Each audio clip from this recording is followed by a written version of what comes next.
सभी को नमस्कार। एक बार फिर से स्वागत है आप सभी का अपने YouTube चैनल पर। दोस्तों, इस वीडियो में हम सॉल्व करने वाले हैं एक क्यूबिक इक्वेशन को। जब हम किसी क्वाड्रेटिक इक्वेशन को सॉल्व करते हैं तो उस इक्वेशन में x के हमें दो मान प्राप्त होते हैं, अर्थात x के 2 सॉल्यूशन हमें प्राप्त होते हैं। बट यहाँ पर हमें एक क्यूबिक इक्वेशन, एक त्रिघात समीकरण को सॉल्व करना है। इस त्रिघात समीकरण को सॉल्व करेंगे तब यहाँ पर x के 3 मान प्राप्त होते हैं, ठीक है। अर्थात यहाँ पर हमें जो x की 3 वैल्यू प्राप्त होती हैं। तो इस इक्वेशन को सॉल्व किस प्रकार करते हैं। सबसे पहले इस इक्वेशन में हम देखते हैं कि अचर पद क्या है, अर्थात जो कांस्टेंट टर्म्स जो है वो यहाँ पर -5 है, ठीक है। -5 एक अचर संख्या है, इसलिए इस अचर पद के हम फैक्टर करते हैं, अर्थात फैक्टर ऑफ 5 जो होंगे वो 1 और 5 होंगे। 5 के जो फैक्टर होंगे वो 1 और 5 होंगे, ठीक है।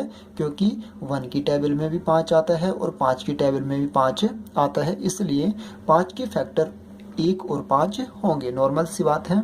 फिर हम इस इक्वेशन में क्या करते हैं, इस वाली इक्वेशन में ये जो हमने फैक्टर निकाले, इस इक्वेशन में x का मान हम 1, 5 रखते हैं और साथ में ये जो संख्याएं हैं इनको ही माइनस में भी रखते हैं, अर्थात 1, 5, -1, -5।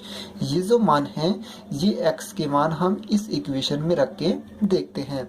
जिस वैल्यू पर, जिस मान पर ये समीकरण सेटिस्फाई हो जाती है, संतुष्ट हो जाती है, तो ये हम मान रखकर देखते हैं कि कौन से मान पर समीकरण संतुष्ट होती है। तो सबसे पहले हम x बराबर 1 रखते हैं।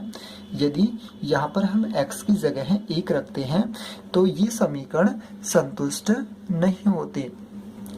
x का मान जब 1 रखते हैं तो समीकरण संतुष्ट नहीं होती। जैसे ही हम x बराबर -1 रखते हैं, x बराबर -1।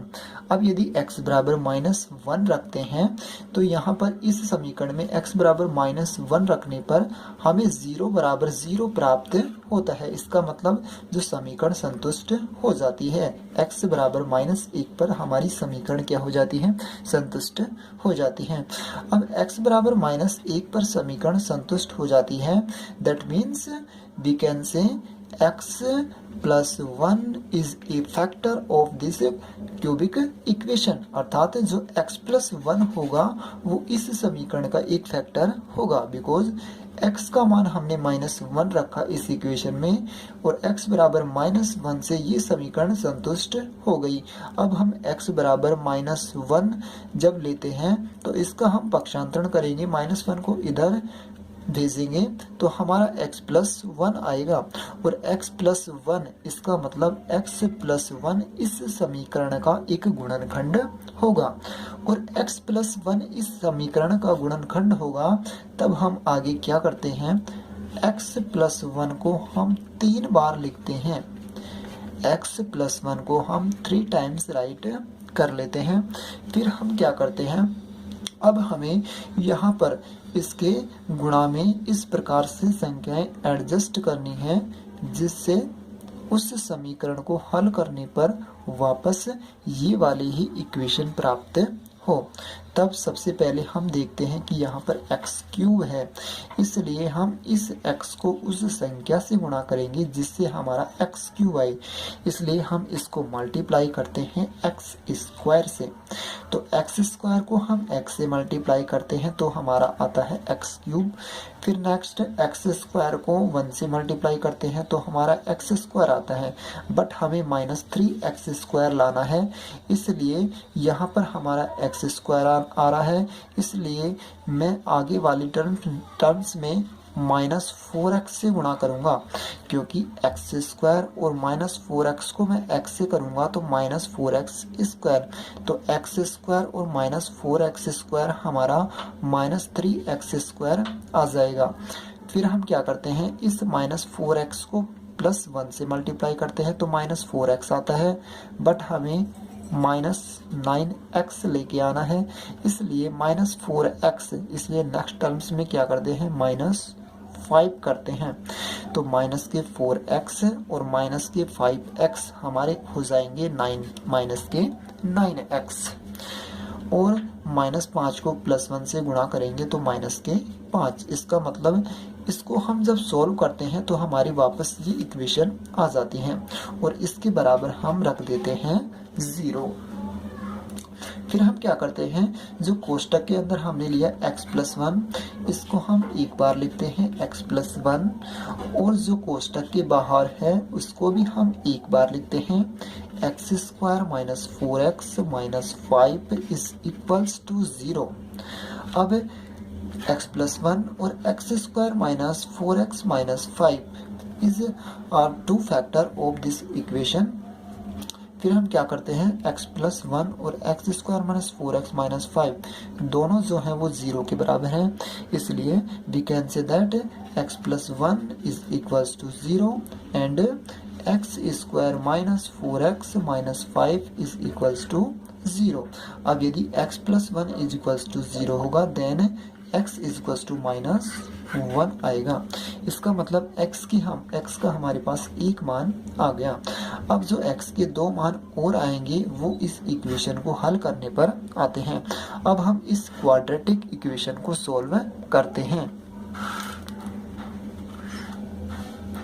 तो x² - 4x - 5 को क्वाड्रेटिक इक्वेशन को सोल्व करेंगे तो x² माइनस, यहाँ पर इसको सोल्व करते हैं तो हमारा आता है माइनस के -5x plus x -5 equals to 0। तब x² plus x -5x -5 is equals to 0। Then यहाँ से हम x कॉमन लेते हैं और यहाँ से हम 5 कॉमन लेते हैं तो x प्लस 1 माइनस, यहाँ से -5 कॉमन लिया तो x plus 1 is equals to 0। फिर इसी प्रकार से हम x प्लस 1 जो कोष्टक के अंदर वाली संख्या है इसको एक बार लिखते हैं x प्लस 1, क्योंकि कोष्टक के अंदर हमेशा सेम संख्या आती है, ठीक है, समान व्यंजक आता है। और बाहर हमारा है x माइनस 5 तो x माइनस 5 इक्वल्स टू 0। अब एक बार हम x प्लस 1 को 0 के बराबर करेंगे और एक बार x माइनस 5 को 0 के बराबर करेंगे तो हमारा आएगा x प्लस 1 बराबर 0, then x is equals to -1, when x minus 5 equals to 0 then x is equals to 5। इस प्रकार से हम एक क्यूबिक इक्वेशन को सोल्व करते हैं और इस क्यूबिक इक्वेशन को जब हमने सोल्व किया तो x की 3 वैल्यू हमारे पास आई। ये x की 3 value x is equals to -1 and 5। Thank you दोस्तों, इस प्रकार से हम किसी भी क्यूबिक इक्वेशन को सोल्व कर सकते हैं। यदि वीडियो अच्छा लगे तो वीडियो को लाइक करें एंड चैनल को सब्सक्राइब करें। Thank you.